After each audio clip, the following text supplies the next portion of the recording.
La tête dans les nuages. Tous les membres de la famille de Noé avaient un point commun.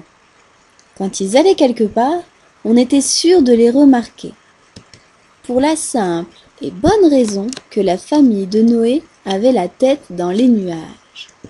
Mais pour de vrai, ils étaient grands, très grands, si grands que leur tête était dans les nuages et qu'ils devaient se baisser pour parler avec les autres gens.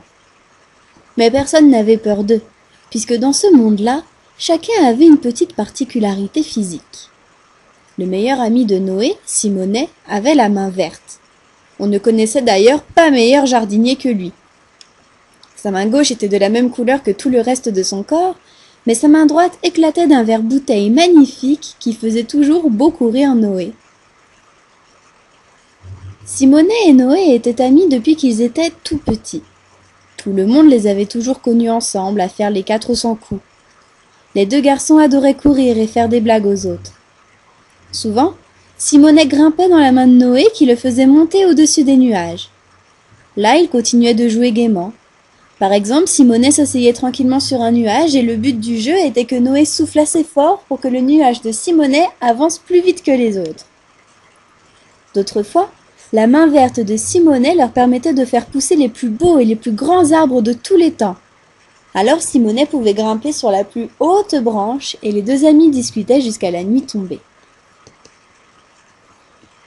Évidemment, le temps passait et Noé n'arrêtait pas de grandir et de devenir en fait de plus en plus grand.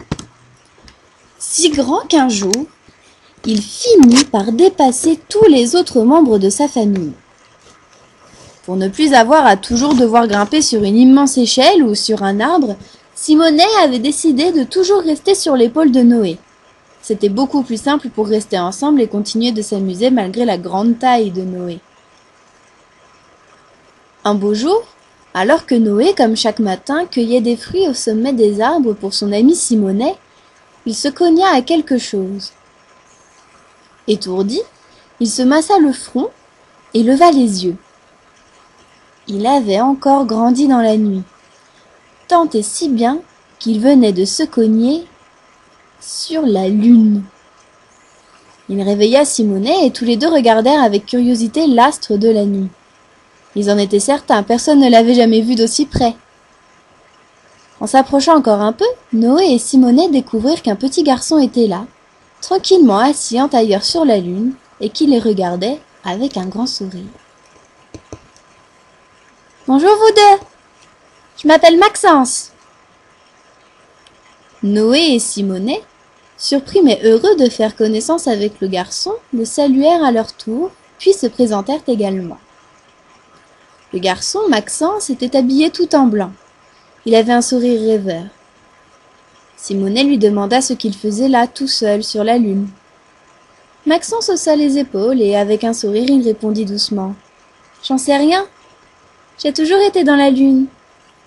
Mais c'est super, vous savez.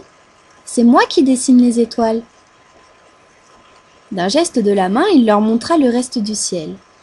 Noé avait tellement grandi qu'à présent il voyait les étoiles.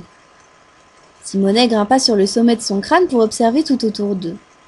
Maxence. C'était Maxence qui avait dessiné tout ça. La grande ours, la petite ours. Il jouait avec les étoiles et les plaçait comme il le voulait dans le ciel. En fait, il dessinait avec les étoiles.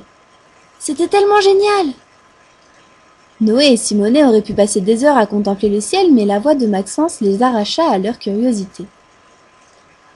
La seule étoile que j'ai pas le droit de bouger, c'est l'étoile du berger. Celle qui brille le plus là-bas, regardez. J'ai pas le droit de la bouger parce qu'il y a Éline dessus. Éline, elle a toujours été dans les étoiles, elle aussi. C'est ma meilleure amie. Et Maxence les conduisit jusqu'à Éline. Dès qu'il la vit, Simonet la trouva très belle avec ses longues boucles brunes et ses yeux bleus. Elle riait tout le temps. Et très vite, Éline, Maxence, Noé et Simonet voyagèrent dans le ciel, tous ensemble. À mesure qu'ils visitaient les étoiles, il se passait quelque chose d'étrange. Noé rapetissait. Puis Simonet, puis Éline, puis Maxence. Ils devenaient tous les quatre tout petits. Mais tous se sentaient légers, tant et si bien qu'ils se rendirent compte qu'en fait, ils volaient. Bientôt, ils devinrent tous de la même taille, pas plus grands que le pouce. Chacun s'accrocha à une étoile, et plus jamais ils ne se séparèrent. Noé, Simonet, Maxence et Élise, depuis ce jour, ne cessent de parcourir le ciel, accrochés à leur étoile qui file plus vite que le vent. Et vous les avez sans doute déjà vus sans même le savoir, puisque ce sont eux qu'on appelle les étoiles filantes.